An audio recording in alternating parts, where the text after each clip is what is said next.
Assalamualaikum warahmatullahi wabarakatuh. Perkenalkan, nama saya Siska Dwi Handayani dari Prodi STR Gizi 1B Poltekkes Kemenkes Bengkulu. Di sini saya akan menjelaskan tentang menanam mikroba pada cawan petri untuk memenuhi tugas mata kuliah mikrobiologi pangan. Yang pertama ada pengertian dari cawan petri. Cawan petri atau telepa petri adalah sebuah wadah yang bentuknya bundar dan terbuat dari plastik atau kaca yang digunakan untuk membiarkan sel. Cawan petri selalu berpasangan, yang ukurannya agak kecil sebagai wadah dan yang lebih besar merupakan tutupnya. Selanjutnya juga ada fungsi dari cawan petri. 1. Sebagai tempat perkembangbiakan mikroba. 2. Tempat menimbang bahan atau sampel. 3. Digunakan untuk membiarkan sel. 4. Memudahkan penggunaan mikroskop secara langsung tanpa harus memindahkan sampel ke plat mikroskop. 5. Tempat mengeringkan sampel. 6. Tempat penyimpanan bahan kimia tertentu. Dan yang ketujuh, memudahkan untuk mengamati tahap pertumbuhan mikroorganisme dengan jelas. Kemudian teknik-teknik menanam mikroba pada cawan petri. Cara menumbuhkan mikroba yang anaerob sangat berbeda dengan yang aerob.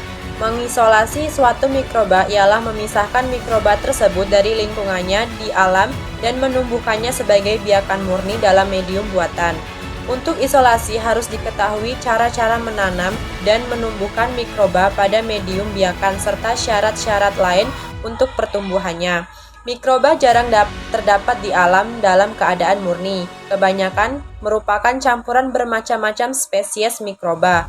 Macam-macam cara mengisolasi dan menanam mikroba adalah: yang pertama ada spread plate method, tebar atau sebar. Teknik spread plate merupakan teknik isolasi mikroba dengan cara menginokulasi kultur mikroba secara pulasan atau sebaran di permukaan media agar yang telah memadat. Metode ini dilakukan dengan mengencerkan biakan kultur mikroba. Karena konsentrasi sel-sel mikroba pada umumnya tidak diketahui, maka pengenceran perlu dilakukan beberapa tahap, sehingga sekurang-kurangnya ada satu dari pengenceran itu yang mengandung koloni terpisah, sekitar 30-300 koloni.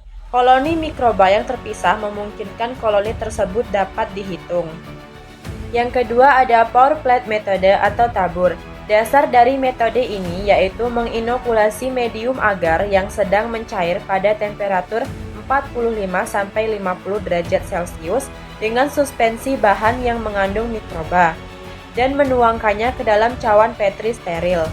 Setelah inkubasi akan terlihat koloni-koloni yang tersebar di permukaan agar yang mungkin berasal dari satu sel bakteri, sehingga dapat diisolasi lebih lanjut. Yang ketiga ada strict plate metode atau gores.